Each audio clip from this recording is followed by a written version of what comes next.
Marijuana, weed if you will. I'm so wasted. Today I've got a legal expert, two guys who can't agree if you should smoke it or not, and one of the wildest radio personalities in the business. This is Why I'm Not High. Why? I'm not. Welcome to Why I'm Not with Brant, Pinvidic, the podcast that explores the latest trends, fads, beliefs, and addictions from all sides, and tries to remind you, before you judge it, try to understand it. After that, you're on your own. This week, Why I'm Not High. And now, from AfterBuzz Studios, here's your host, Brant Pinvidic.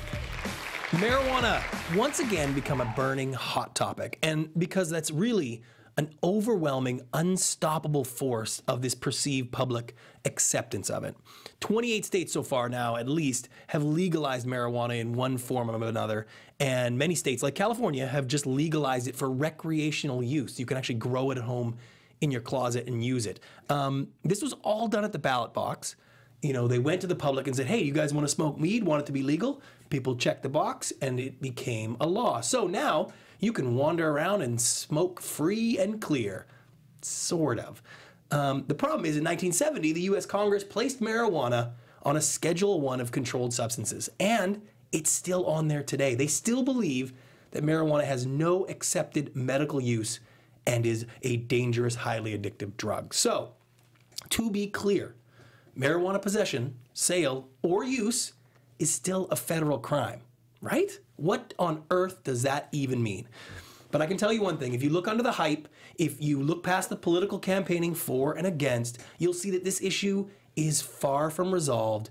It is way more complicated than you think, and the truth about it has probably been rolled up and smoked 100 times over. But today we're going to try to get down to the bottom of it. First, I brought in Royal Oaks, foremost attorney, understands the weed laws in and out, will help guide us to what it means when it's voted legal in one state, but still a crime to the federal government.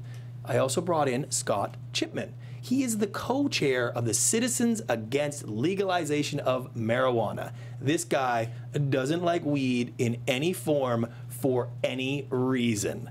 And really excited, I'm also going to get Jesse Stanley, one of the Stanley brothers, and the founders and creators of Charlotte's Web. You've probably heard of Charlotte's Web. It's that high CBD marijuana that helped the little girl with her seizures, basically revolutionized medical marijuana. And I take a little trip to visit Jason Ellis, extreme sports star and the #2 radio show on Sirius XM, and he can guide me through his love of marijuana and why he's not on it anymore. So we're going to get to the bottom of all this. I'm Brant Pinvidic. This is Why I'm Not High.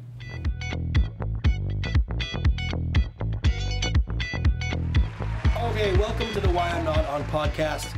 I'm your host, Brant Pinvidic. This is the show where we explore the latest trends, fads, and general things that people get all hyped up about. And for a hot second, I try to dive in and figure out what everybody's so excited about. This week, I'm going to look at marijuana and some weed. And like I always do before I get all judgmental, I'm going to try to understand it. Now, I usually say don't take the episodes of the podcast literally. But in studio today, I am actually not high. And as I look at it, I really don't qualify as a marijuana user. So technically, it kind of fits. So what I'm going to do is get deep into it today, talk about it, and try to get a little bit of a perspective on marijuana and where it actually fits. And someone who I know really has some strong opinions on this, my co-host to my left, the AfterBuzz legend, Roxy Strayer. How are you, sweetie? That is certainly true about me. This is going to be... You actually might be high in the studio. I currently am not. Okay. It would be the same for me as showing up to work drunk. It's a no-no. It's a no-no. But that does not mean that I do not use. I certainly do, and I certainly support. So this is an episode that is near and dear to my heart. Wow. Yes. I'm excited to hear all of your wild perspectives. And also joining me in the studio today, my producer aficionado, the man who keeps all the trains rolling. Christian Blatt, how are you today? I'm doing well. I'm going to invoke my Fifth Amendment privilege as to whether or not I am currently high in the studio. But are you a marijuana proponent? I have been personally in my day, but now I don't have enough, there's not enough time in my day, but I'm all in favor of people who want to. Oh, really? Yes. So I know, Brant, that you Yes. chose this topic. There has to be a reason behind it. Can you talk to me a little bit about why is we're it story talking time? about it? Would you like that? Okay, let's start with a little story time. Shall we do that? Okay, here we go. Story, ready? Now, actually, on story time, I've got 2 stories that are going to convene together to give you the background of why we're doing Why I'm Not High today. First and foremost, I have a 16-year-old son. And as a teenager, you know what teenagers do. They drink, they smoke, they have sex, they drive cars fast, they break rules, they stay out late, they do really dumb shit all the time. And I know this from excessive personal experience. So to be honest, I really have to start getting sort of focused in on this as an element that I have to deal with, I have 2 more teenagers coming after him. So I got to get my shit together and figure out what my official stance is going to be with him and with all the questions he's going to ask. That's 1. And 2, this is kind of interesting, is when Christian brought up the subject and we started to book it, I realized I'm in the middle of an immigration process to become an American citizen. Yay for me. But what's interesting is that is a federal application, and at this very moment, I'm kind of under federal investigation, you could say. I have an interview planned, I had to give medical records and all this kind of stuff. And as we talked it through, I realized, wait a second, marijuana is not, it's not legal in the federal eyes of the law, which means, could that affect my immigration plan if they saw me smoking weed in the studio here today? Or in my medical records, if it had shown traces of marijuana, would that affect my immigration status, or is that a crime? I actually don't know. And I realized I don't think most people know how many instances of federal interaction they have on a day-to-day basis, and could marijuana influence that? Who knows? Roxy, tell me why you're such a fan of marijuana. Let's start there. Oh, okay. Well, first of all, I've been a user for over a decade, and it has helped me in my personal life, whether it's creatively, going to bed, anxiety, all of the things that I use cannabis for, or just recreationally for fun. Second of all, my mom, who passed away a few years ago from brain cancer, was a cannabis user, and I am 100% convinced that it extended her life by years, because she was 89 pounds at one point and was unable to eat, didn't want to get out of bed. And cannabis really helped her to put on weight and to stay positive. And it's something that I really believe has so many benefits, both medically and, if you're talking recreationally, that too. In the same way that alcohol benefits recreationally. It helps you get out of your head. It helps you become more social. There's a lot of different things that cannabis can be used for, so I'm all in on it. So are you blending the 2 thoughts of medical and recreational? Because, I mean, if your mom benefited from cocaine use, let's say, would you then say that should be legal, or does it all blend together because of the connection? No, I definitely think that there are 2 different parts to this, but the thing that gets blurry is that when we're talking about this, people don't realize that there isn't actually medical cannabis. It's all the same cannabis. So it's all the same marijuana. It's not like this is medical cannabis and this is recreational and this is going to them. It's all the same substance. It's just how you are using it. Right. So cocaine, which has been proven to have very serious effects on your brain, on your health, on your nasal passages, on so many other things, and negatively affect you. And I haven't seen, I think somewhere like high heights there are helps benefits of it. Something like altitude, it can help you. But other than that, I don't think there's many benefits of it. I think it's to help you get to high altitudes. I think that's what it is. I was a little Big confused. difference. Maybe that's what it is. But cannabis, I think that there are benefits. The benefits far and away surpass the flaws, and I really don't know of many things that make it negative. That sounds very scientific. Thank you very much, Now, sir. if there was scientific evidence that came out in a study that showed that cannabis was more dangerous than you thought and caused more addiction than you thought and all these other bad things, would it sway you, or are you sort of committed to this path of judgment? Well, first I would be excited that anybody actually was putting money into the government or whoever into figuring more about cannabis, because we don't know as much about cannabis as people think, because there isn't that money going into it, and we do need to learn and find out more about this plant. But I would be shocked, and it could never happen, because we're talking about something that naturally is growing from the ground. It's not like you are altering it the same way that you alter cocaine or a plant like that. This is literally, for years, the flower form has been taken from the ground and then smoked. Yeah, and listen, I have a wild information here about the history of marijuana and how it came to this country and how the laws came that we'll get into. But speaking of laws, yes, I think now that California has legalized it for recreation, I have really found very few people that could actually tell me what that meant. Like, I didn't find anybody who was so sure of their position they'd go take a bag of weed and go sit beside a police officer and smoke up. So, is it legal? Is it not? What can you get in trouble for? When can the feds come in and nail you? Can they go kick your door down if you're a dispensary? What if you have 5 plants? What if you have 20 plants? I don't know, but I brought in someone who does. So KNBC TV legal analyst Royal Oakes is here in the studio. He's a partner at Hinshaw Culbertson. Smart guy, knows the law. Let's welcome him in here. All right, Royal Oakes, thank you for being here. I take it by the fancy suit, you're a lawyer. I am a lawyer. I plead guilty to that. Nice to see you. Yeah, thanks for being here. So you got the law thing down. You know what you're talking about?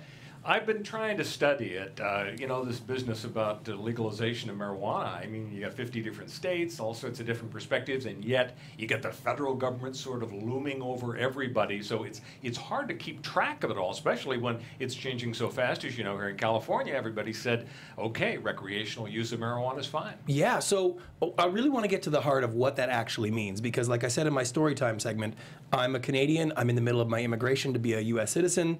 If they knew or found out or saw me smoking weed or it was in my medical test, that's kind of against the law by their standards.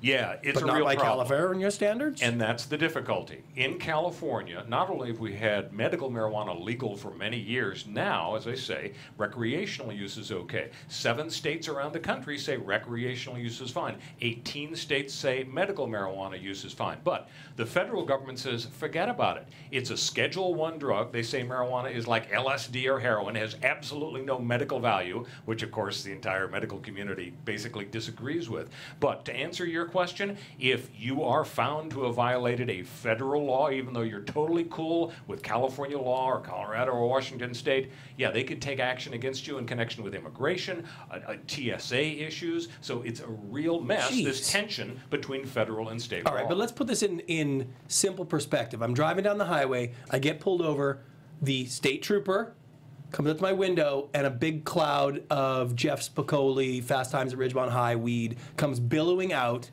He smells it. Can he now search my car? Can he... What am I up for in that moment? Just like Cheech and Chong, exactly. Theoretically, a state trooper could try to go after you thinking, well, there may be a violation. As a practical matter, unless it's a federal officer, they're probably not going to bother you in a state where it is legal. However, there are some exceptions. For example, California's new rule says you got to be 21. So if you're under 21 and you got marijuana, then you're breaking the law. They also say in California, by the way, as the driver and the passenger, you can't have an open container of marijuana, whatever that means. So, yeah, if you're driving and if the smoke is billowing, you're into a Cheech and Chong situation, you could be in trouble with the authorities. But, it all depends. Up at BART in San Francisco, they're pretty cool with it. They don't really care. Amtrak is not so cool with it. You're breaking the law. If you're in an airport, the TSA people generally will let you just throw it away like you're throwing away a quart of lemonade. Whoa, hold on a second. I never even thought of that. You're telling me if I go to check into a flight and out of my jacket I have 3 or 4 joints fall out, the TSA guys would literally just be like, toss that out with your bottle of water that you're not allowed to have on the plane? Most of them are pretty cool about it, yeah. If they catch you before you bring it on the plane, my parents were actually pulled off of a plane because they had it in their checked luggage, and TSA went through it, and they came onto the plane while I was on the runway with my little sister, too, and pulled all 3 of them off of a plane. My God. That is crazy. Yes. But, so if I was walking down the street with a joint getting high and the police were I could just walk right by them, and the theory is that the sheriff or whoever's there won't bug me about it? That's right, depending on where you are. If you're in a state where, for example, medical marijuana is okay and you happen to have your card, so you're legal, you're fine. If you're in a state where it's recreational and it's okay, then they're not going to bother you. They might hassle you because, for example, you may only have 28.5 grams of it. You may only have 6 plants, so there are restrictions. And as I say, you have to be over 21. The problem is nobody knows when you're going to run into an uncool officer. And now, with the Trump administration, you've got Attorney General Jeff Sessions saying, I think marijuana is really dangerous and causes violence. You've got Sean Spicer, the press secretary for the president, saying, I think we're going to be enforcing the laws against recreational marijuana at the federal level pretty strongly, and we're going to revive this. You know, in the Obama era, basically, they didn't say we're not going to do anything, but it really took a backseat. In general, the federal government was willing to look the other way if you're in a state where marijuana use is legal. And are there states right now where marijuana use is not legal medically or recreationally at all? Yeah, only 18 states say medical marijuana is okay, and therefore you got a whole bunch of them, the majority of states saying it is not legal, and only 7 states have approved it for recreational use. But you know, the trend is so strong. 70% of Americans, according to public opinion polls, say that if a state says it's legal to have marijuana, the feds should just keep their hands off. What about purchasing? So what is the legality there? So I have my medical license in California. Right. Brant does not. However, he is legal here because recreationally it's legal. If I go to the store and purchase, am I allowed to give it to him? No, you may not give a medical marijuana to somebody who is not entitled to it under the law. Even in California, where it's recreational. And it's all the same. No. In California, to the extent it's recreational, yeah, that's a different deal. Then you may share it. However, there are limits there as well. As I say, you can't have more than 6 plants. You can't have more than a certain number of grams, 28.5 grams in your possession. So there are limitations. But again, the authorities in California are pretty relaxed about this situation. They know which way the wind is blowing, and so you're not going to see a whole lot of arrests. Nationally, you know, it's a different story. 1.7 million people every year get involved with the criminal justice system because of drugs, and of those, 700,000 of those people are involved just because of marijuana. So there are huge costs to continuing to criminalize this. Okay, let me give you another good scenario, because part of my immigration thing, I'd have to go down to the border all the time and refile and blah, blah, blah. And there's a few places within 100 miles, which is not that close to the border, that they have immigration checkpoints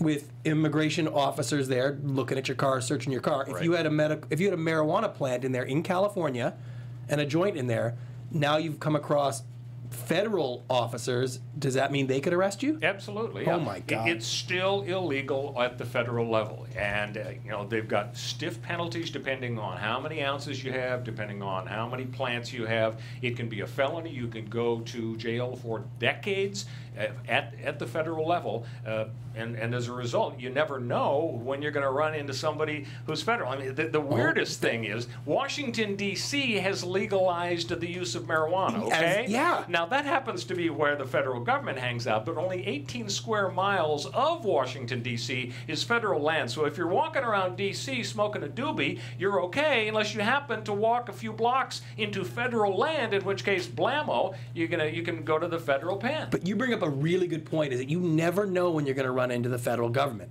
Because I have friends who had the FBI come to their offices. Right.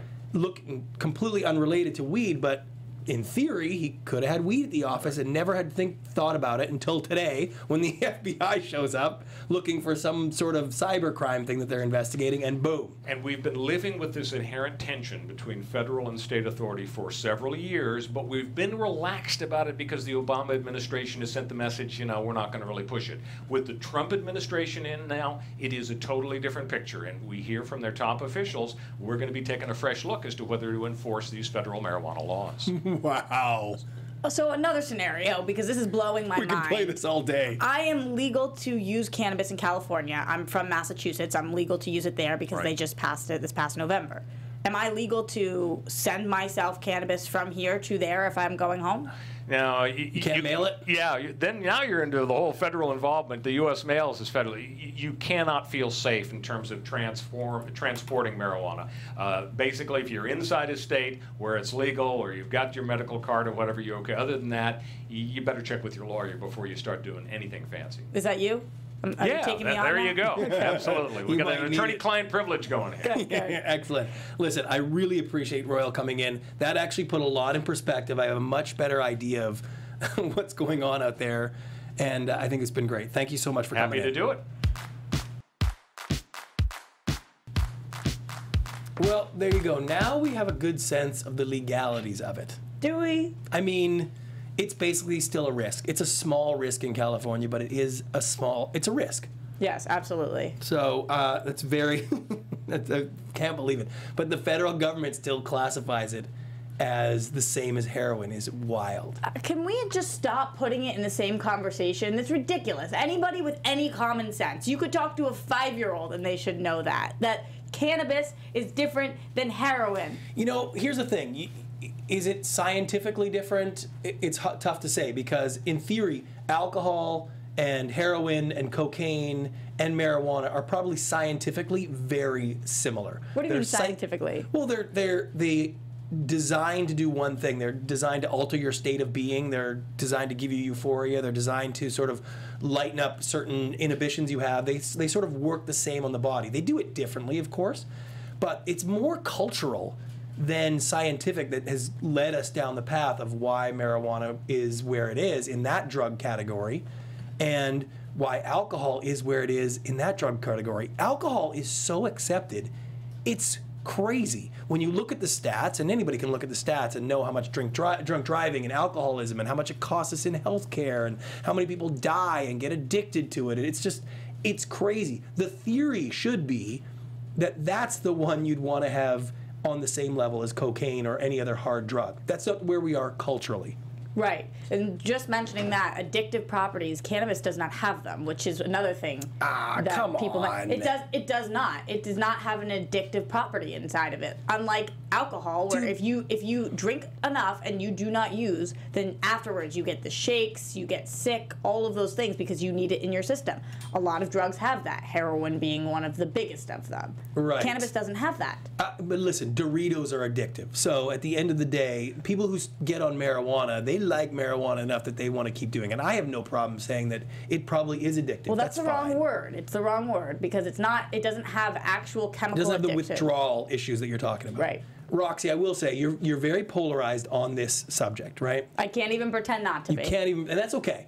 I'm much more agnostic about it. I accept the fact that I don't believe weed is perfectly safe. You got to smoke the thing. I'm sure it's bad for your lungs, and there's lots of doctors who would tell you that there are negative elements to it, and that it is a drug and it is a psychotropic, and I believe it messes up your brain, and that's what it does. But I'm very, very sort of pro letting people do whatever the hell they want. So I lean towards everybody doing whatever they want anyways, and I'm okay if it's bad, and I think alcohol's bad too. And so, the reason I'm not, deep into the weed culture is not from a personal moral perspective, it's because it puts me to sleep right away, and I sort of lost the interest of doing that all the time. So, but there is another side to the coin. There's another side that says, hey, the research that's out there says this is really bad, and actually it probably is similar to cocaine in how bad it is. Whether that research is true or the interpretation of it is a little off, but there are a lot of people that are like that. And so what I want to do is bring in our next guest. On the line, Scott Chipman. He's the Southern California chair of the Citizens Against Legalizing Marijuana. It's a all-volunteer political action committee dedicated to defeating any effort to legalize marijuana. Thank you, Scott, for joining me. Well, thanks for having me. So, but I want to understand, is it a personal thing you have against marijuana in general, or is it just it's in your community you're against it? Well, I am an advocate for a healthy and safe community, a healthy and safe society. There's nothing personal about this for me. I don't have addiction per se in my family any more than anyone else might have it. I have not personally been impacted. I'm not a recovering addict of any like that, but I work with people who are. I work with many parents who've lost children. I've worked with people who have been addicted to marijuana and other drugs. During this journey, I have met some incredible people, incredibly hardworking and concerned people. Some people whose families have suffered, and individual members of their families have suffered greatly as a result of marijuana, or also moving on to other drugs. Sorry, Scott, when you say lost children, do you mean lost children to cannabis? I'm saying children who have died, either committed suicide, been killed as a result of drug driving, or have been with other children, young people, using marijuana where they've had drug driving crashes, parents whose children have had psychotic breaks. Many different reasons for losing children who've just gotten on marijuana and disappeared. And do you take the same stance against alcohol, or is it only marijuana? Do you see a distinction between the two substances? I definitely see a distinction between the two. There's a lot of harm with alcohol use, of course. Binge drinking alone is estimated to cost our society, U.S., about $135 billion a year. We bring in less than 10% of that in taxes on alcohol. But there are a lot of people who are messaging on alcohol. We are not doing the same kind of messaging on marijuana in particular. As a matter of fact, I'd say on balance, there's more positive messaging about marijuana use than there is negative messaging. And it's a very serious drug, and it's not the same drug that was running around in my high school in Sacramento in the 1960s. Back then in the 60s and early 70s, we had 1% to 2% THC content. Now we have botanical marijuana, smoked marijuana running between 15 and 30%. We have hash oil products and edibles that can be upwards of 80, 90% THC. This is a very serious drug. And if you had your sort of run-of-the-mill, if you could control what the government was going to impose, what sort of laws would you make? Would you make all marijuana illegal, medical, recreational in all forms? What would you do differently than our current government system? Well, you're kind of alluding to the idea that there's medical marijuana. And I'd say 99.999% of references to so-called medical marijuana are false references. Most people don't know we already have a couple of drugs that are FDA approved, and they are based on cannabis. We've got Sativex, and we've got Marinol, Dronabinol. Those have been used more or less effectively at some point in time in the past. They were approved. They went through the process that would actually identify scientifically why it can be classified as a medicine. And when you get a prescription for one of the FDA-approved drugs, you get a potency, a dosage, a frequency of use, and you go back and renew your prescription. You don't just take your prescription from pharmacy to pharmacy and get as much marijuana as you want in any potency you want for as long as you want. I have 3 marijuana cards myself, 3 marijuana recommendation cards. I have never seen a doctor. I've answered an ad in the back of a free newspaper. I went into a small office of maybe 150, 200 square feet, and there was a person sitting at a desk with a computer and a printer, and they said, "What's your issue?" And I said pain, and they wrote chronic pain and printed out the recommendations with the doctor's signature already on them. This is not medicine. This is not practicing medicine. This is the snake oil of the 21st century. So would you classify marijuana, and your group classifies it as the same Schedule 1 drug as heroin or cocaine use, and you would want it sort of banned and enforced at the same level across the board, across the United States? So the real question, when you said, well, would you make all marijuana illegal? Well, yes. By the way, all marijuana that's not FDA-approved marijuana is illegal. But in California, they just legalized marijuana for recreational use. What sort of blow is that to your organization? Well, we helped defeat Prop 19 back in 2010. We knew this was coming. It's a blow to not our organization. We're not self-serving. None of us are being paid. We're all volunteers. It's a blow to society. It's a blow to our young people. It's a blow to have this normalized in our society, and having our kids see adults saying, well, we're okay with marijuana use. And, I haven't even heard, I've heard virtually no messaging that children shouldn't use, that teenagers shouldn't use. Of course, if you ask people who are promoters of legalization, say, oh yeah, we don't want anyone under 21 to use. Well, the brain's not fully developed until 25. So if you're using marijuana before age 25, you are increasing your risk of a lot of negative impacts that come as a result of ingesting or using a psychotropic drug that has dramatic impacts on the brain. And so, you know, if we were to reschedule when someone should use a drug that impacts the brain, it should be after age 25. That's the only safe, but that's fairly new information. Well, Roxy, final question. Well, based on that, though, so would you be okay then with adults using cannabis?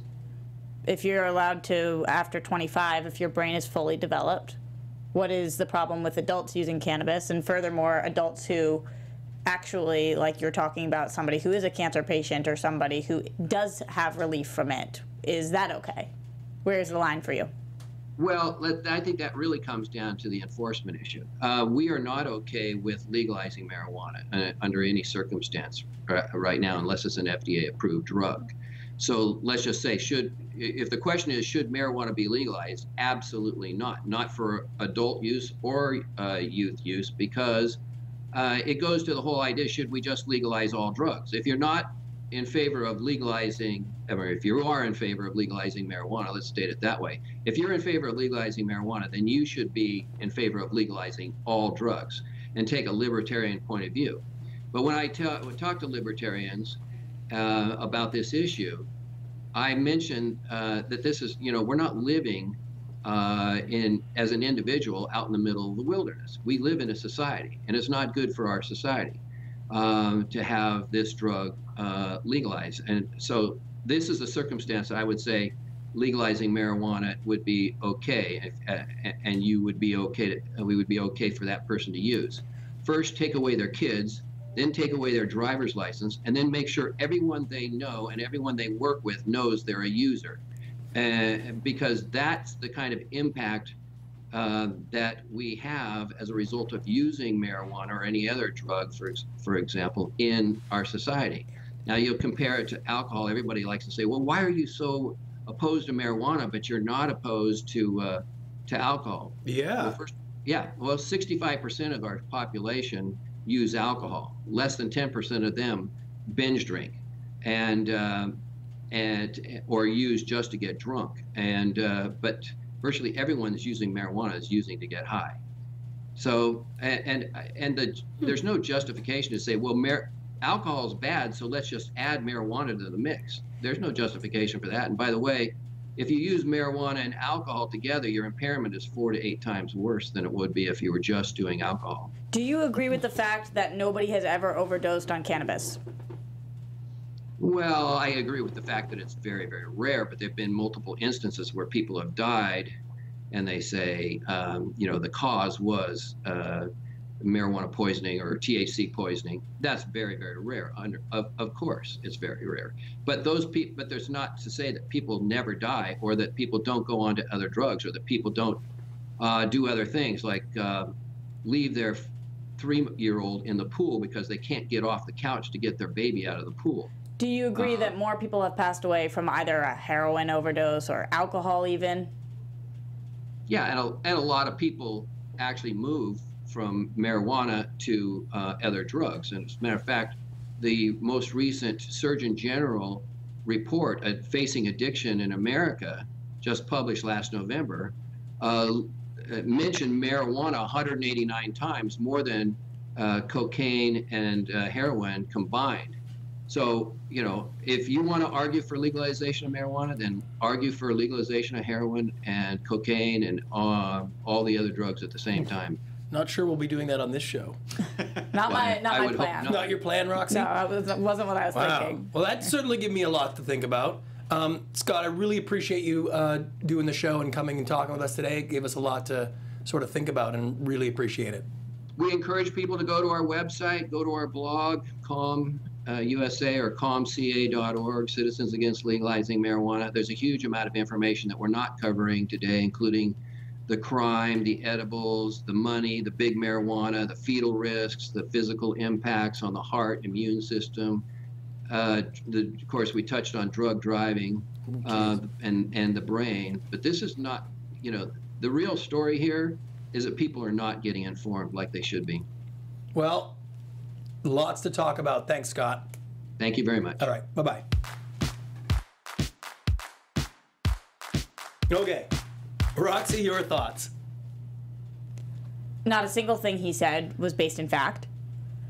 Not Actually, a single thing he said was based in fact? Yes, actually, he told a couple of lies. Some falsehoods? Some hashtag fake news. Hashtag fake news. Okay, go ahead. No, and that's a rude thing for me to say. Maybe he's a perfectly fine guy, but anybody who takes qualms with people who are medically using cannabis, I have a big problem with. If you believe in medical cannabis, if you believe people should be using medically, then at least we have some common ground, and then recreationally we can have the conversation. But if you don't even believe that people who have cancer should be using cannabis in order to feel better, or for Alzheimer's research, or for any of the many things that it's useful for, then I can't even have a conversation with you. Here's the thing. You know what I think? In all that gets lost, the point that he made that actually is reasonable, that gets lost in all this sort of the rhetoric of it, is that people aren't looking at the research enough. And that I would probably agree with, because... Including him.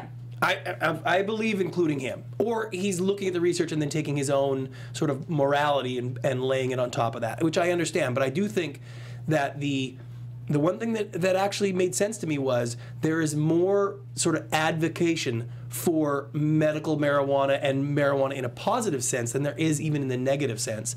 And that is interesting, because I think that's part of the sort of political campaign to make it more acceptable, and public acceptance of it has driven these new laws. And that's a really interesting sort of world we live in that sense. I will give you that. The fact that everybody knows drink responsibly. Everybody knows that. Every ad at the end of whatever you're advertising in terms of the alcohol world, drink responsibly is played. That's what everybody always says. So what that implies is, okay, don't underage drink, don't drink and drive, don't drink and do stupid things that are illegal, whatnot. Cannabis hasn't found that yet. And I think that we could, if actually we were given the chance to be legalized. I love that I'm saying we. But why would they be right now focusing on how to responsibly use, when first the issue is letting people use? And then you can talk about, okay, by the way, it's not like a 12-year-old can walk into any of these dispensaries that are medical. That's not the way that it works. So. Right.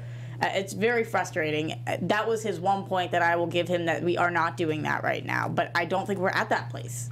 All right. So, Roxy, I know our next guest is someone that you're going to really side with. So I'm excited to have him on the line here, so you can get some good vibes after our last guest left you with a little of the bad vibes. Yes, please. I know. So on the line right now, Jesse Stanley from CWH Hemp. Now, what's interesting about the Stanley brothers is they basically brought medical marijuana to prominence in the general public. When they came up with this high CBD, low THC marijuana treatment called Charlotte's Web, everybody was talking about it, and it changed the sort of the talking points that went around medical marijuana. It wasn't just to get people high, it had real medicinal properties. On the line right now, Jesse Stanley, thanks for joining us. Awesome, glad to be here. Excellent. So my first question, Jesse, is when you guys started in this medical marijuana field, were you doing it to get into the medical side, or was it, hey, let's grow some weed, and you stumbled on it? You know, it was mostly for the medical side. Obviously, there was some financial things to it, but it took a lot of research for some of the brothers to fully understand that, you know, marijuana had medicinal properties. Before then, I'd never even thought of medical marijuana as being an option. Interesting. So I know you guys had tremendous success with your Charlotte's Web, but it wasn't widely accepted right away. Were you expecting to have a sort of a broader, you know, a better acceptance culturally? You know, no, not really, because when we first started, if you understand the story of Charlotte's Web and how that came around, you know, our first patient that took that was a 5-year-old girl. And when my brother mentioned it to me, I was like, you want to give what now to who? Who's how old? Right. And the joke amongst us was none of us look good in orange. And so has that sort of leveled out now, that the acceptance of the Charlotte's Web and this low THC medicinal stuff, has that become more accepted now? Is that easier for you guys? I think you're starting to see more acceptance, specifically as you look at some of the legislation around the states and medical marijuana bills being introduced. Even if they don't pass, they're introduced.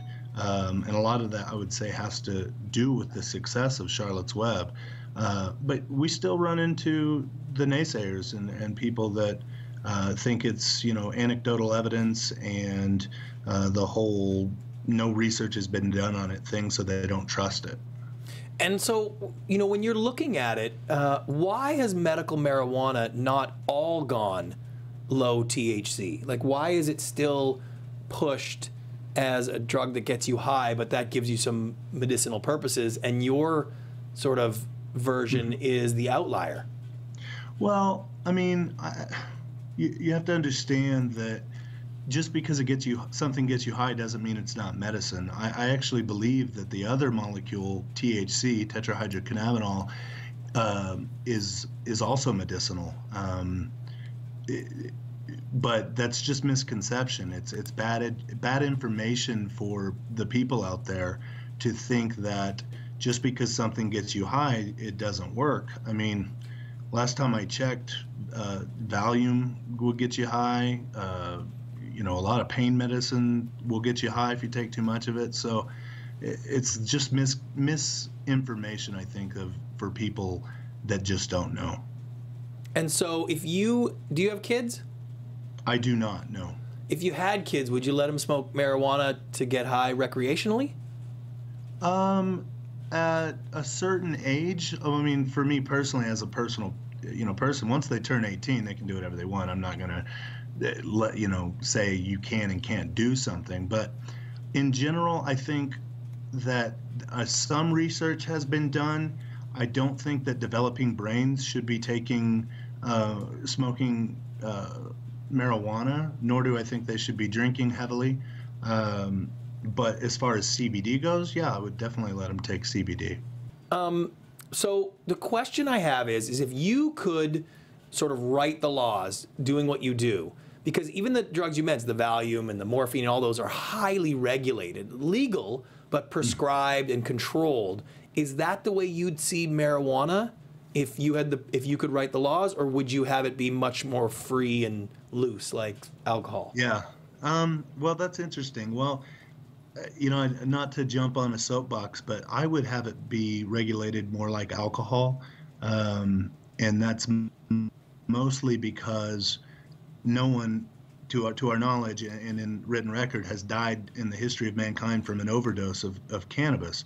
Now, that's not to say people haven't been in accidents and died or, stepped off a cliff or that stuff. But as far as the LD50 rating, that's the lethal dose of cannabis, it's somewhere between 1 in 20,000 and 1 in 40,000. I believe aspirin is between 1 in 20 and 1 in 40. Right. So I generally recognize marijuana as safe. It does need to be regulated. There's no doubt about that. And I think like any industry, regulation is necessary to ensure quality. Without that, people are, growing this in their basement and selling it to their next door neighbors. How does the battle to legalize recreational marijuana affect you? Because it could go one of two ways. Either it's positively affecting you because if you legalize marijuana, then it'll be medically legalized, or it muddies the water a little bit for you, I would think. For us, I look at everything as sort of moving in a positive direction. So medical marijuana and recreational marijuana are really the same thing. Living in Colorado, the products aren't different. They're regulated differently. So you don't go in to buy a strain of marijuana on the medical side and then buy the same strain on the recreational side and it's different. That's just not the case. The regulations are different. I would like to say that I think with recreational marijuana being sort of more approved and the voters and the consensus of America starting to lean towards the decriminalization, I think that opens the door for research to be done, because you got to understand all the things that we read about. I mean, this is a Schedule I drug. If something's Schedule I, no research can be done. So none of the stuff that we really read is based in science. But is that for both sides, the positive and the negative effects? It's not Absolutely, based for in, yeah, sure. so it's But all how can anecdotal. you say something for, like, for years and years and years, there's only been negative effects? Well, how do they know that if there's been no research done on it? Interesting. Does it make you nervous ever that you might be on the wrong side of something if there hasn't been enough research done to completely back you up, or are you confident in where you stand? I'm confident in where I stand because I know anecdotally, even though I say that, what I've seen in seizures stopping, what I've seen in people that were going to die from cancer that are now in remission, what I've seen with my own two eyes, the amount of people that have been helped by marijuana, not just our hemp product, but THC. I just know there's more to it than what we've been told our whole lives. I love this guy. Well, listen, our last guest brought up something very interesting, is that when they coined the term medical marijuana, they sort of, you went and got a prescription, but the truth is anybody could go get a prescription. You didn't even have to have any symptoms. They would just hand it over to you. Yeah. Are you for, leaving it in that sort of space, or do you feel it should be treated like an actual medicine and have, a real set of guidelines? Well, that's tricky as well. You're right, 100%. I mean, when medical marijuana first came around in Colorado alone, there was an epidemic of back pain that just went through the state, and everybody needed medical marijuana immediately. It was either that or a toe stub. So it is easy to get a medical marijuana card, and in California, I think it's even easier. But I'm real careful as to taking this the full medical, and by that I mean in the pharmaceutical division, because while I want those studies to be done, and I think that there's an avenue for that, I'm not sure they handle these things appropriately. I'm a big naysayer in the pharmaceutical industry just because of what I've seen over the past 5 years, and I think they would treat this more as a money grab than really trying to help people. And how could that really negatively affect cannabis or marijuana use? It could affect cannabis because if you look at the drugs that are out there that are available to us, they're all single compound drugs for the most part. Very few of them are botanical drugs. And what I mean by that is they isolate molecules in plants to create a drug. Marijuana has over 100 molecules in it, and really what we do know is that the whole plant works. So we don't need to isolate things. If you want to do that for research purposes for a specific disease state, that's totally fine. But marijuana as we know it, under the pharmaceutical guidelines, unless they went botanical drug extract, it would change the way people currently use it. And if that doesn't make sense, I could kind of go into that a little more. But I get it. So as the brothers go in your world, has the legalization in Colorado helped your business, hurt your business? Significantly helped us. I mean, just so you know, Colorado in 2012 passed recreational marijuana. Until then, Charlotte's Web, as people know it, the plant, was grown under a medical marijuana sort of regulation, which meant that we had to have patients. That means that we could grow 6 plants for every patient. Well, you can't really help a lot of people whenever you're limited by your plant count. The one thing that recreational marijuana did is it made hemp also legal to grow in Colorado. So we went from growing about 2,500 plants to growing 100,000 plants. Oh, so it's been kind of a booming business then. It's been booming. We ship to all 50 states now, I believe 25 countries, adding more as it kind of goes along. Hemp, it's interesting. People talk about hemp and marijuana and the differences. I mean, they're both cannabis strain, cannabis sativa. It's just, one is high in THC, the other one's at a certain level of THC, and both of them were illegal for a long time, which is really strange if you really want to think about it. And are you a recreational user as well? It's interesting. My brothers and I none of us really use cannabis. We use CBD, so we do use cannabis. None of us use marijuana. I might smoke or take an edible whenever I go see My Morning Jacket or something like that to enjoy that the same way I would, have a beer at a baseball game or something. Got it. All right. Well, Jesse, I really appreciate you getting on the line with us, clearing some of that stuff up. That helps a lot. And best of luck to all of your weed growing and all those plants. Thank you very much. All right. Thanks, big guy. So, you love him, don't you? Yeah, I do, because that is reasonable. Like the things that he said, and even acknowledging that he doesn't know everything, and how you solve not knowing everything is by researching, and how you research is with money, makes so much more logical sense to me than we don't know everything, so shut it down. But I will say, and I think you were a little bit on this side too, it's like, it's perfectly safe, it's wonderful, it's the greatest thing ever.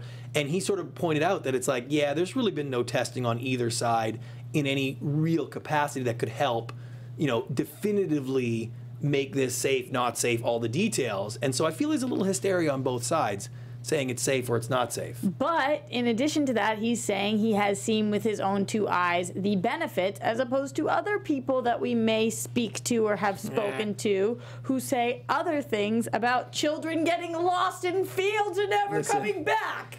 Again, but anecdotal evidence and that kind of stuff is a little dangerous, because you can take various instances and then generalize what it is. I think there's been enough study of him, the Stanley brothers, and Charlotte's Web enough in that anecdotal way to say, holy crap, like nothing else would have worked for these patients that they've gone through. So there's some obviously really promising elements there. Yes, I am all for the fact that we don't know what we don't know, so we have to keep learning. How are we going to do that if you cut our funding? We have to keep learning. We need to keep growing.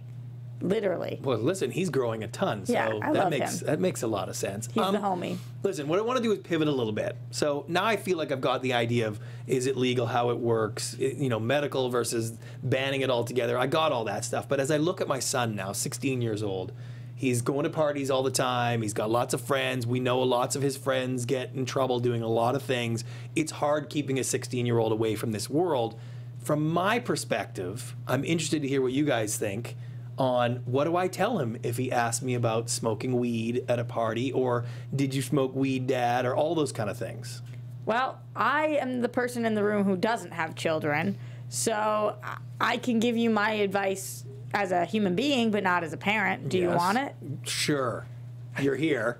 Go ahead.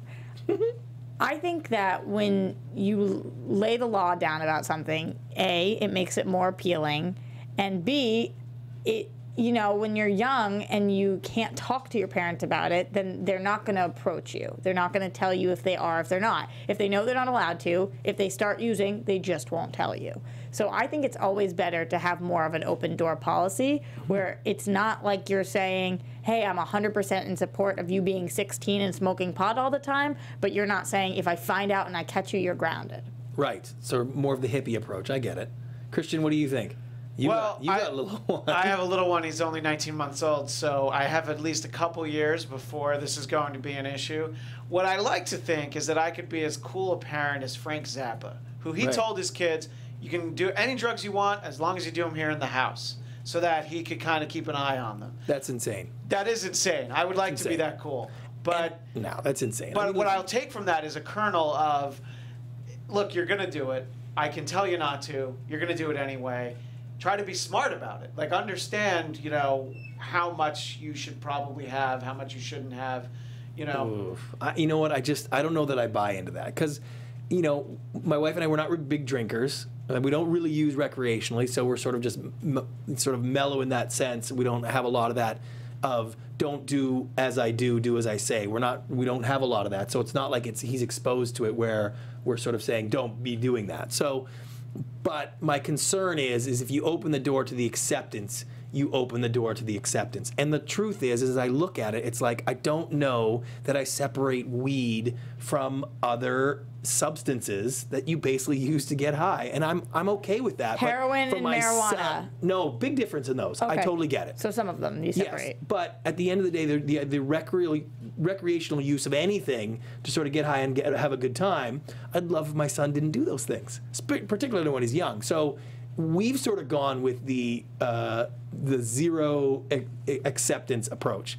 when my sons asked me about drinking, we always said we did not drink when we were younger, underage.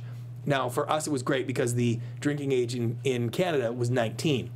So it was an easier story to say we didn't drink until we were 19 because that's just around the corner and that seemed normal. 21 is really old to try to pretend like you don't drink. So I got lucky there. And with marijuana, it's been easier to go with the nope, we don't do that kind of stuff and sort of build it as it's not good. Because if I had to choose, I'd kind of be like, I don't want the kids smoking weed at the end of the day. But if you had to choose and they are smoking weed, would you want to know? I mean, yeah, of course. And I think we've had lots of conversations. But an interesting story. So I had an opportunity this week to sit with Jason Ellis. He's a wild extreme sports guy, skateboarder. He's got the number 2 podcast, or he's got the number 2 radio show on Sirius XM. Wild, fun guy. Went down to a studio and got to sit with him. And the reason why I wanted to do that is when I first moved to this country, one of my first experiences here with weed was with Jason Ellis. He stayed at my house after we shot a show. I shot a show with him for Spike TV. And he said, hey, you guys want to smoke some weed? And my wife and I were like, yeah, why not? And so he brought in this contraption with the bubbling water. I mean, it was a full-on super session. And I barely remember any of it. It was amazing in a weird sort of way. So I've always known him as the number 1 consumer of weed there is. He loves it more than anything in the world. And we're working on a show again together, and I happened to bring it up that I was doing this podcast, and he's off weed completely. So I was fascinated to find out how someone who loves it so much went to, I don't use it at all anymore. Why I'm not high. It's exactly right. So I sat with Jason Ellis. Let's have a look.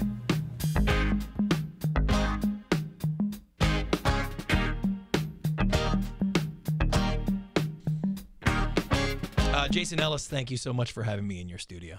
It's great for me to have you. I know. It's an honor, isn't it? Mm-hmm. Yeah. I need some advice, and I wanted to come straight to the source.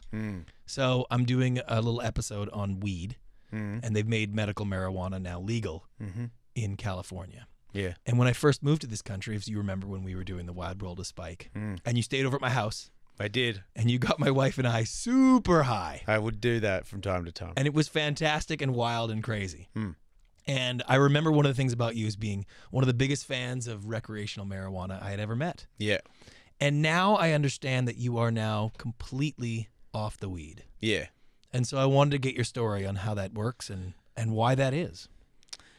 Well, I have a lot of reasons. I am at an age where, and I'm in a position where a lot of stuff is going well for me, and I have a lot of opportunities, more opportunities. I wasn't supposed to have an opportunity. One, yeah. Now I have 100, and I have 2 children, and in this game of life, you can be hot shit, and then you can just lose it all by dropping the ball a little bit.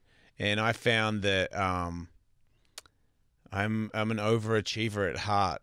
And with marijuana, I can achieve, but not overly. And I won't be content unless I'm really doing everything in my power to be the best at everything that I want to be the best at, which is a lot of stuff. Hold on. I just want to be clear about this. You're saying marijuana then sort of inhibits your ability to be the best Jason Ellis there is. Yeah. And why is that? Because I hear a lot of stuff about how marijuana is safe and easy. It's no problem. No one ever dies for it. Everything's great. It's the most wonderful things. Let's you don't legalize die from it. It's fantastic. Everybody should be on it. It's fine. You're running from stuff. That's the bottom line. You're running from it. You've got things that you don't want to face. You've got things that are stressing you out. So you're smoking weed. You think you're more creative? You are more creative when you smoke weed, but it's like it's squeezing it out. You know what else I am? When I'm drunk, I can be more out there. But then afterwards, more social. I shut off. It's not who you really are. I feel like, especially when you do it when you're young, you never really realize your full potential because you've been high this whole time. And the only time you think you're good is when you're high. Oh, I'm running low on weed. I need more weed to get my creative juices flowing. It's kind of like a guitarist with heroin. It's not actually true. You're better when you're just you. You just have to put in the work, and you have to break through the barriers of insecurity, nerves, or whatever it is. Once you get through it, there really is no better you than you. There's no, weed doesn't make you a more creative person. To me, it would make me more creative for the first couple of minutes when I would smoke weed. I used to start the show high, but I had to get high right before the show. Otherwise, I'd be tired. So I start the show high as I possibly can be and start talking about really creative nutcase stuff. And I'm like, you can't beat this.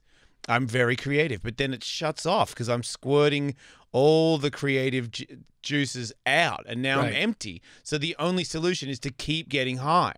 Now this is much different than I expected from you, because again, I'm hearing a lot about the sort of the non-downsides of weed, and to hear somebody who basically says it's a gateway drug, which they keep saying it's not. Well, see, I wouldn't see that. That's the thing that. When you get an argument where it's a gateway drug, well then now I'm back on marijuana's side because it's not a gateway drug. It doesn't lead to other drugs, other things. It just leads to more marijuana. No, I mean if you want to talk about a gateway drug, alcohol. Right. Because when I'm drunk, I'll do anything. When I'm high, I'm less susceptible to you persuading me to do anything except eat pizza. Right. You're not going to get me to do heroin. Like I'm already pretty comfortable, quite frankly. You know, I'm not gonna. I can't drink that much.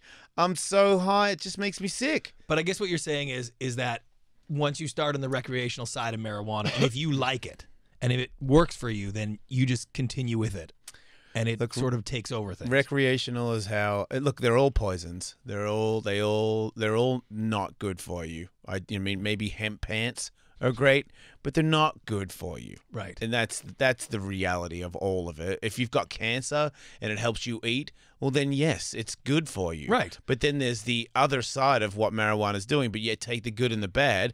It's helping you eat when you've got cancer. So okay, I feel drowsy in the morning versus I can eat with cancer or leukemia or whatever it is.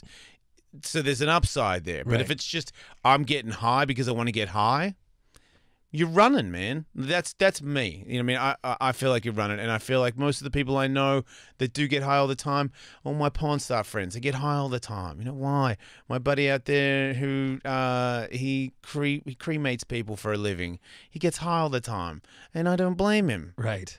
That makes a little sense. Now, you got kids now. Mm-hmm. I have kids, 16 years old, my oldest, and I'm starting to face the reality of weed is coming for him like an unstoppable train. Yep. What do you suggest as a parent? What's the stance I should be taking? I'm glad you asked, because there's another reason why you don't smoke. I don't smoke weed anymore is because, well, he or she, because I have an 11-year-old and an 8-year-old. Yeah. But you smoke it, Daddy. No, I don't. Right. So there's that one out the window. You can't put that on me. And they could use that against me. What's my argument when they say you smoke it? There is no argument. Oh, well, I have a job. No, it doesn't. That's not rationalizing it. Right. So I don't do it for. That's another reason besides the other million reasons that I don't do it. But if they're going to do it, they're going to do it. You're not going to be able to stop them. Right. The only thing is, I would explain the facts and the studies that show you what marijuana does for you in your life, and what do you want out of your life. Do you want Daddy to pay for you for the rest of his life? And do you want to get like bed sores because you're playing video games on a couch for the rest of your life? Are you happy to look in the mirror at that? Because if that's what you want, then you go ahead and you keep smoking that weed. And in theory, your world and your experiences tell you that that's kind of what weed leads you to. Yeah, I mean, I'm a really driven person. That's the thing. This is the thing that contradicts everything. Oh yeah, well, what about Joe Rogan? He does this and he does that. Joe Rogan. Imagine what Joe Rogan would do if he wasn't high all the time. That's my argument to everybody. I think that there's a better. When you see people that are high that have accomplished a lot, I say, what would they have done if they weren't high? And you think much better in general, in every way. Man, I've been sober for just over 9 months. And I'm about to have a pro MMA fight at 45. Because you're better now. Because I'm better than I have been in 8 years. And now you don't do no drinking, nothing. I do coffee. Right. Which is not that bad, I guess. I do coffee. That's it. Fine. No smoking. No. And will you ever go back? No. I mean, I wouldn't say that because that's not a good way to play the game. Right. but I have no intentions of it. Right. Yeah. Because you like this Jason Ellis better. I really do. You know, there's ups and downs to it. You know, and the more. You know, there's therapy. There's a lot that goes into this. It's not just like, oh yeah, watch me not do anything anymore. I have to put a lot of work into myself. I got a lot more issues than the average bear, so I have to do a lot more looking inside. But you know, I mean, I've made a lot of mistakes, and some can be blamed on others, and some is just straight up my fault, and I have to accept that. And I can't accept that if I'm high, because I just keep brushing it off, and they keep stacking, and I keep wondering why it hurts so much to just be sober and stand here, but it doesn't anymore because I address it. Why are you a prick, Jason? Analyze that. Why is that person angry at you? Why are you angry at that person? Figure it out. Get to the bottom of it, and then move on. Because when you're high, I just every now and then I'll just be in the shower and I'll be like, man, that guy's a fuck. Like, I hate that guy. What? And I'll be like, and then I'll be like, whoa, you just spent 5 minutes getting really pissed off about some scenario that happened 2 years ago because I never addressed it. Because those things are just subconsciously in there, and they're just going to keep popping up and disappearing depending on how high you are. Well, that gives me a lot to think of. Now, listen, I like the old Jason Ellis. I like the new Jason Ellis. So it doesn't erase who you. It's not like. You know, it's not like, oh, I've smoked marijuana and now I'm some deadly sinner or something. No, like I get it. It's just, it's like the older I get, the more I can tell if I eat a certain kind of way, what I can get out of my body versus if I eat another way. If I drink a lot of water, if I get a lot of sleep, if I eat the right food versus I don't sleep that much, I go out, I'm hungover, I eat a bunch of cheeseburgers. Right. Which guy wins? When you're older, it's easy to put that because I'll put them two next to each other, and then in this game in LA, where I want to be the #1 guy in radio, I want to race cars, I want to win fights at 45 years of age, I want to get back into skateboarding and do some stuff that I've never done before. I want to ride my dirt bike. I want to be able to teach my kids, inspire my kids, not be tired, not be grouchy. When you put those two guys next to each other, I'm disrespecting the things that I love by being that other guy. Mainly my kids. I get it. You know, and it's a very interesting perspective because that's why I wanted to come sit with you, because there's been a lot of hype about it right now being this sort of recreational drug and being safe, and everybody's moving towards that. In our entire society is moving towards legalized marijuana in every sense of the word. Well, not everybody. I just feel like that's the way this society is going. It is going to be state after state is going to turn over, which, by the way, you know, you're like me. I don't care what other people do. I'm fine with them doing whatever they want. Look, I just want to cut down to, is this really as this sort of the miracle that everybody's talking about, and is it really no problem whatsoever and no downside? Man, that's kind of the way it's been talked about lately. Goji berries are the miracle. Like, it's just a stupid berry. Yeah. I mean, like, it's got HGH in it. Like, good for you, dickhead. It doesn't do anything. Like, eat a bowl of them and see if you look younger the next day. It doesn't work like that. I would still say marijuana should be legal. If you're going to do beer commercials and tell me my famous football player, the guy I look up to, should say I should have a Bud Light, then you should be allowed to smoke weed whenever you want to. Because if you put alcohol versus marijuana, I'd rather smoke marijuana. Right. Like, what is better for me? What is more harmful? Alcohol is the worst. So if you can make that legal, then you got to make marijuana legal. You can justify that too. Yeah, I'm for marijuana being legal. I feel like if you're going to be born on this, I hate that somebody tried to stop me from doing it. I hate that I had to feel like a criminal when I was doing it. Yeah. Because all I was doing was just trying to smoke a joint with my friends. You're going to make me feel like I'm a big bad guy and I should go to jail because I've got weed in my pocket? But you can share beers around with everybody all day, every day. And you go to a bar and it's just like every color and every brand you could ever imagine, and I'm a criminal because I got to buy weed off some scumbag because it's illegal. It's not right. But for me, none of them are right. You know what? Make a lot of sense. Thanks, Jason. I appreciate you having me in there. This has been really sort of enlightening. You're welcome. Yes, indeed. All right, buddy. All right. Thanks, man. I mean, how cool is Jason Ellis? The best. I mean, he's so kooky and crazy and weird and fun, and the accent, I cannot get enough of that guy. I am so jealous I wasn't with you. I know. I mean, it's funny because I say we're like twins, but in the total complete opposite way, like in every other way, but sort of appearance and action and everything. I feel like we're one soul. But it was really interesting how he sort of equated the addictive personality with weed and lumped it all together. See, I know that's not your vibe, but he views it all the same thing. To each their own, and it's not my place to look at somebody's addiction and say, hey, that's not a problem for you, you should keep using. I would never do that.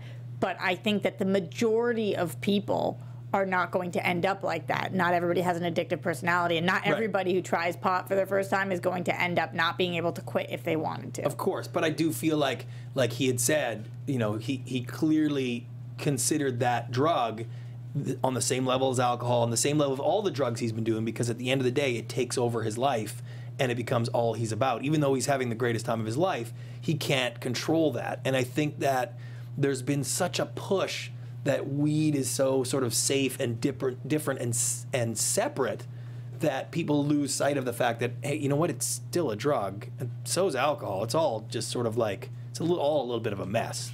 I don't think anybody's ever tried to say that weed isn't a drug, but I think that when you're talking about the addictive properties, it's not something that you withdraw from, so it's less dangerous in that sense. All right, so I set out on this podcast to discover two things. One is I really wanted to get an idea of what the actual laws were, with all of the different states voting different things in, and the federal government going through all of their sort of permutations of what weed is to them and still super illegal. That was a really big point for me to figure out how this is going to work now that it's legal. And two, to decide how am I going to deal with my 16-year-old son as he is going to be coming on a collision course, if he hasn't already, for weed and sort of the opportunities. And so now let's play a little bit of Why I'm Not and What Did I Learn. So, yeah. Roxy, what did you learn today? I still feel as if I don't understand what the laws are. I don't know what I can or cannot get in trouble for. And I don't think anybody really knows when our federal government and our states are telling us two different things. How am I supposed to feel comfortable using? How am I supposed to? So I don't know there. But when it comes to whether or not your child should or you should allow him to smoke, that's totally up to you, Brant. How are you feeling? Thank you. I appreciate that. Christian, what did you learn about this today? What I learned is, just like Roxy, you know, the laws are all pretty confusing. I feel like here in California we'll be all right, but if I'm in another state, I don't know if I would want to take a chance on having anything on my person. I don't really smoke that much. It's been a long time, but you know, it's good to know that it's an option, it's available, that you know, it seems like, at least here in the state, the law's on my side. Obviously, the feds could kick in the door any day now. That could change everything. But I feel okay about that. And, you know, like I said earlier, I have a long time before I have to decide whether or not my son's going to be able to get high. And I feel as though I'm inclined to, you know, try to steer him away from it. But at the end of the day, and you'll have to ask yourself this, what can you do if they're determined to do it, you know? I agree. So here's why I'm not high. As I looked at it all, here's the way I sort of come out with this. At the end of the day, cultural acceptance is something that we as a society have decided sets the tone of what's good, what's bad, what's okay. And you can't argue the fact that alcohol is so wildly accepted, nobody considers it sort of dangerous or bad in a real sense. Yes, as a consequence to something, you look back and be like, oh, there was a car crash, they were drunk driving is bad.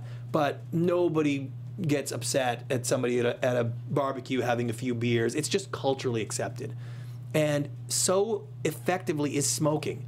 It's gross and all that kind of stuff, but you can buy cigarettes, they're legal to sell, and they literally kill you. So I find that cultural acceptance doesn't sort of give a pass for everything in a literal sense, but it does figuratively. And as we look at the laws of marijuana, that ship has sailed. Marijuana will end up being legal and controlled and regulated across the board in the next decade. That's going to happen. But for me, I still look at it as a drug, as a way that sort of alters your brain like alcohol does, like any sort of drug you take. And for me personally, I'm okay with that. And I like people that do whatever the hell they want whenever they want. But when it comes to my son, I've gone with this, dad doesn't do any of this, it's all bad, you know, smoking and stuff. Like, smoking is so bad, and I think that that's transferred to him. And at this point, I like him to believe that marijuana is a serious drug, and it's not something that you do unless you're one of those people. And maybe I can't maintain that forever. Those people. Listen, I'm okay with that. I'm okay with the hypocrisy of that when it comes to raising my kid. And I've only got a couple of years left. I got 2 years till he's in college, and then you know what?